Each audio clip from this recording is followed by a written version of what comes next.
Hi hello నమస్తే welcome to పురా local.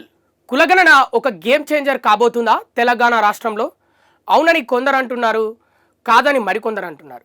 మరి దాంట్లో మర్మం ఏంటి? ఒక కుటుంబానికి సంబంధించి ఒక కులానికి సంబంధించి ఒక కుటుంబంలో విద్యా వ్యవస్థ ఎలా ఉంది, ఆర్థిక వ్యవస్థ ఎలా ఉంది, ప్రభుత్వ పథకాలు సంక్షేమ పథకాలు వారికి అందుతున్నాయా, లేకపోతే వాళ్ళ ఇంట్లో జాబ్స్ ఎంతమంది చేస్తున్నారు, ఉద్యోగాలు ఎంతమంది చేస్తున్నారు, ఉద్యోగాలు రావాల్సిన వాళ్ళు ఎంతమంది, ఇలాంటివి చాలా అంశాలు ఉన్నాయన్నమాట. అంటే రాజకీయాలకు సంబంధించి పదవులు ఎంతమంది పొందారు వాళ్ళ ఇంట్లో, ఇప్పుడు ఎంతమంది ఆ రాజకీయాలకు సంబంధించి పదవుల్లో ఉన్నారు, ఇలాంటివి ఎన్నో ఈ సమగ్ర కులగణన ద్వారా తేటతెల్లమవుతాయి. కానీ మరి ఈ కులగణన ద్వారా ఆ వచ్చిన వివరాలు ప్రభుత్వం బహిర్గతం చేస్తుందా, లేకపోతే 2016లో గత ప్రభుత్వం ఏదైతే సమగ్ర కుటుంబ సర్వే చేసిందో అవి వివరాలైతే ఎలాంటివి వెల్లడించలేదు. మరి ఈ ప్రభుత్వం వెల్లడిస్తుందా? ఇలాంటి విషయాలు ఇప్పుడు మనం తెలుసుకునే ప్రయత్నం చేద్దాం. కులగణన ఒక గేమ్ చేంజర్. కాంగ్రెస్ పార్టీ సారథ్యంలోని తెలంగాణ ప్రభుత్వం కులగణనను గేమ్ చేంజర్ అని భావిస్తోంది. బడుగుల బంగారు భవిష్యత్తుకు బాటాని ప్రకటిస్తున్నారు. అనేక పౌర సంస్థలు ఆహ్వానిస్తున్నాయి. ఎస్, బడుగుల బంగారు భవిష్యత్తుకి ఇది బాటగా నిలుస్తుందంట. మరి అణగారిన వర్గాలు ఏవైతే ఉన్నాయో వాట్లలో మరి వాళ్ళు పొందాల్సిన ప్రతిఫలాలు ఏంటి వాళ్ళకు క్లియర్గా తెలిసిపోతుందన్నమాట. చాలా సంఘాలు అధిక జనాభా గల కులాలు అధికారంలో లేకపోవడాన్ని నిరసిస్తూ ఈ రకమైన గణన వల్ల నిజాలు తేటతెల్లమవుతాయని భావిస్తున్నారు. చాలా సంఘాలు అంటే ఇప్పుడు బీసీ వాళ్ళు ఉన్నారు, అలాగే ఎస్సీ ఎస్టీ వాళ్ళు ఉన్నారు. ఇప్పుడు తెలంగాణ రాష్ట్రంలో బీసీ వాళ్ళు ఎక్కువగా ఉన్న పరిస్థితి. మరి వాళ్ళకు పదవులు ఏ విధంగా ఉన్నాయి? మరి రాష్ట్ర ప్రభుత్వంలో అయినా కొన్ని రోజుల నుంచి రెడ్డియే సర్పంచ్గా ఉంటాడు అనమాట. అక్కడ మరి బీసీ ఎస్సీ ఉండరు. కొన్ని ప్రాంతాల్లో ఓన్లీ బీసీయే ఉంటాడు. అక్కడ రెడ్డిలు ఉండరు, ఎస్సీలు ఉండరు, ఎస్టీలు ఉండరు. మరీ అణగారిన వర్గాలకు కూడా అన్యాయం జరుగుతుంది. ఒక ఏరియాలో 20 సంవత్సరాలుగా బీసీయే ఒక పదవిని అనుభవించడం రాజకీయంగా. సో మరి ఎస్సీ ఎస్టీలకు కూడా అన్యాయం జరుగుతుండడం. కొన్ని ఏరియాల్లో అసలు మహిళ ఇలాంటి సర్పంచ్ అవ్వడం ఉండదు, జెడ్పీటీసీ అవ్వడం ఉండదు, ఎంపీటీసీ అవ్వడం ఉండదు. అక్కడ ఎప్పటి నుంచో పురుషులదే ఆధిక్యం, మగవారిదే ఆధిక్యం ఉంటుంది. ఇలాంటివి ఎన్నో తేటతెల్లం అవుతాయి అన్నమాట. మరి ఈ రిజర్వేషన్ల ప్రకారం ఈ కులగణన తర్వాత రిజర్వేషన్ల ఒత్తిడి ఎక్కువగా వస్తుంది. రిజర్వేషన్ల ఒత్తిడి ఎక్కువగా వచ్చి ఆ జనాభా దామాషా పద్ధతిలో వారికి రిజర్వేషన్ కేటాయించడము ఇలాంటివి జరుగుతాయి అన్నమాట. ఇవన్నీ కరెక్ట్గా వాడితే మాత్రం ఇది ఒక గేమ్ చేంజర్ అవుతుంది అనమాట. ఇది ఒక దేశానికే ఇది ఒక రోల్ మోడల్ అయిపోతుంది ఈ కులగణన, సమగ్ర కులగణన. అప్పుడు అన్ని కులాల వారు చాలా సంతోషంగా ఉండే పరిస్థితి అయితే ఉంటుంది. ప్రభుత్వం చేపట్టే అభివృద్ధి దిశ మారుతుందా?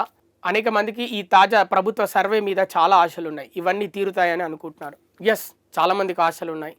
కాంగ్రెస్ పార్టీ ఇస్తున్న హామీలు వేరు, అందరికీ ప్రభుత్వ పథకాలు, అలాగే రిజర్వేషన్లు, సంక్షేమ పథకాలు అందుతున్నాయా లేదా, ఇంట్లో ఎంతమంది జాబ్స్ చేస్తున్నారు, మరి జాబ్ రావాల్సిన ఎంతమంది, వాళ్ళ విద్యా వ్యవస్థ ఏంటి, ఇవన్నీ మనం చెప్పుకున్న విధంగా ప్రభుత్వం చెప్తుంది. కానీ దీన్ని లోతుగా చూస్తే మరోవైపు ఇంత కులగణన చేసి దీన్ని ఒక ఓటు బ్యాంకుగా మార్చుకుంటే మాత్రం ప్రజలకు అన్యాయం చేసినట్టు అవుతుంది. దేశంలో సామాజిక న్యాయం ఎప్పటి నుంచో లేని పరిస్థితి.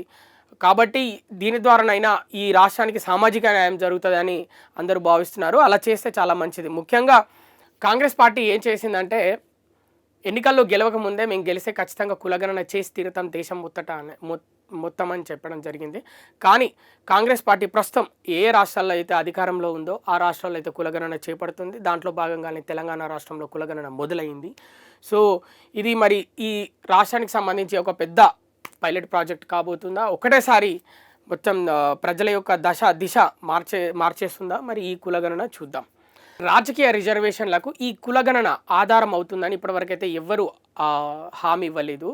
ఇది జస్ట్ వాళ్ళు ఎలా చెప్పారంటే, ముఖ్యంగా ఏంటంటే ఒక పదవి కాలం ఒక 5 సంవత్సరాలు బీసీకి ఇస్తే మళ్ళీ నెక్స్ట్ 5 సంవత్సరాలు ఎస్సీకి ఇవ్వడమా, ఎస్టీకి ఇవ్వడమా, ఓసీకి ఇవ్వడమా, అలా మారుతూ వస్తే బాగుంటుంది. అంటే మాది ఇక్కడ జనాభా ఎక్కువ ఉంది మాకే రావాలి అనే రూల్ కాకుండా అందరికీ సమన్యాయం జరగాలి. అంటే ఇప్పుడు ఒక గ్రామంలో 1000 మంది బీసీలు ఉంటే 300 మంది ఎస్సీలు ఉన్నారనుకుందాం. అక్కడ ఎప్పుడు ఎక్కువగా బీసీ వాళ్ళే రాజకీయ పదవి పొందకుండా ఒకసారి ఒక 5 సంవత్సరాలు వీళ్ళకు కూడా ఇస్తే వీళ్ళకు కూడా సమన్యాయం జరుగుతుంది. లేకపోతే ఎప్పుడు వాళ్ళని తొక్కేయబడమే జరుగుతుంది. ఇలా రాజకీయ రిజర్వేషన్లు కూడా పూర్తి స్థాయిలో హామీ ఇస్తేనే బాగుంటుంది. అప్పుడు అందరికీ న్యాయం జరుగుతుంది. ఇక పెట్టుబడి వస్తువుగా భూమి. ఎస్, ఈ అణగారిన వర్గాలలో కొంతమందే ఆ, భూమిని పెట్టుబడిగా వాడుకొని బాగా డబ్బులు సంపాదిస్తున్నారు. ఇప్పటికీ ఊళ్ళల్లో ఇల్లు జాగలేని వాళ్ళు చాలామంది ఉన్నారు.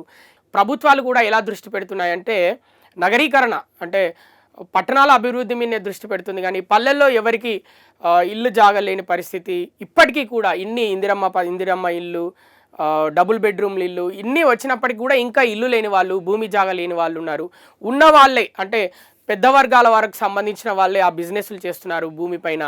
పేదవాడికి భూమి ఉంది అంటే పేదవాడు ఆ భూమికి మంచి రేటు ఉంది అన్న వెంటనే తెలివిగా వాడిని ఏదో తెలివిగా మసిపూసి మారడికాయ చేసి వానితోటి అమ్మించే ప్రయత్నం చేసి పెద్ద వర్గాల వారు కొనుగోలు చేస్తారు. కానీ వాడికి దీన్ని నువ్వు ఇప్పుడే అమ్మకుండా దీన్ని ఈ విధంగా ఈ భూమిని ఇలా వాడుకుంటే నువ్వు ఫ్యూచర్లో చాలా అభివృద్ధి చెందుతావు అనే సలహాలు పేదవాడికి ఎవడు ఇవ్వడం లేదు. దోచుకునే ప్రయత్నమే జరుగుతుంది ఎక్కువ దేశంలో. ఎప్పటి నుంచో భూమిపైన తెలివి ఉన్న వారిదే రాజ్యం వెళ్తున్నారు, కానీ అణగారిన వర్గాలకి తెలివి పెంచాలి, వాళ్ళని కూడా పెద్దవాళ్ళు చేయాలని ఇప్పటి వరకు ఎవ్వరూ పెద్దగా ఆలోచించని పరిస్థితి. ఎస్, రాజకీయ ప్రాతినిధ్యం కోసం కుల సంఘాల ప్రయత్నం.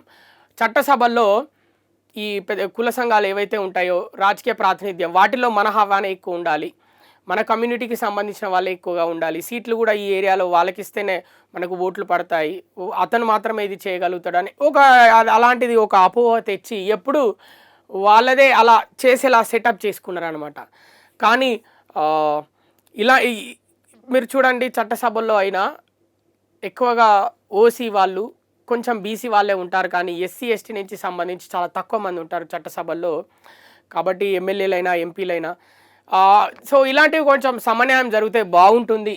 కాబట్టి కుల సంఘాలు అప్పటి నుంచే దాన్ని అలా సెటప్ చేసుకున్నారనమాట. ఇది అంటే ఒక తొక్కేసారని అనవచ్చు. ఈ కులగణన దానికి హెల్ప్ అయితే బాగుంటుంది.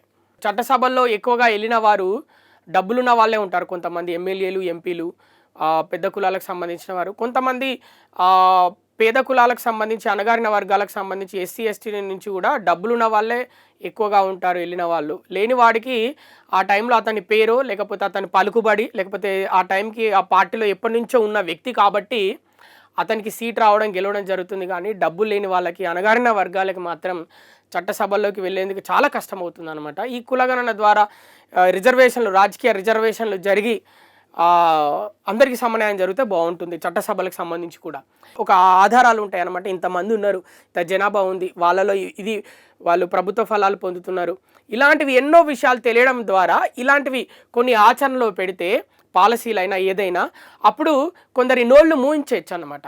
అది అభివృద్ధికి సంబంధించి అయినా లేకపోతే వనరుల కేటాయింపుకైనా సంక్షేమ కార్యక్రమాలకైనా రుబాబు చేసి కొంతమంది ముందుండి ఉద్యమాలు కావాలని చేసి నడిపించే వాళ్ళకి చిన్న చిన్న ఉద్యమాలు కులానికి సంబంధించినా లేకపోతే ఇలాంటివన్నీ తొక్కి పెట్టేయచ్చు. ఈ ఆధారాలు చూద్దాం. మరి ఈ ప్రభుత్వం కులగణన చేసి దాన్ని అసెంబ్లీలో పెట్టి తీర్మానం చేసి వివరాలు వెల్లడించి దీని ప్రకారం ఇకపైన ఇక్కడ పాలన జరగబోతుంది అని చెప్తుందా, లేకపోతే గత ప్రభుత్వం లాగానే ఆ వివరాలు వెల్లడించకుండా గోప్యంగా ఉంచుతుందా, మరి ఏం చేస్తుందో చూద్దాం. అప్పటి వరకు చూస్తూనే ఉండండి పురా local, your choice for local voice.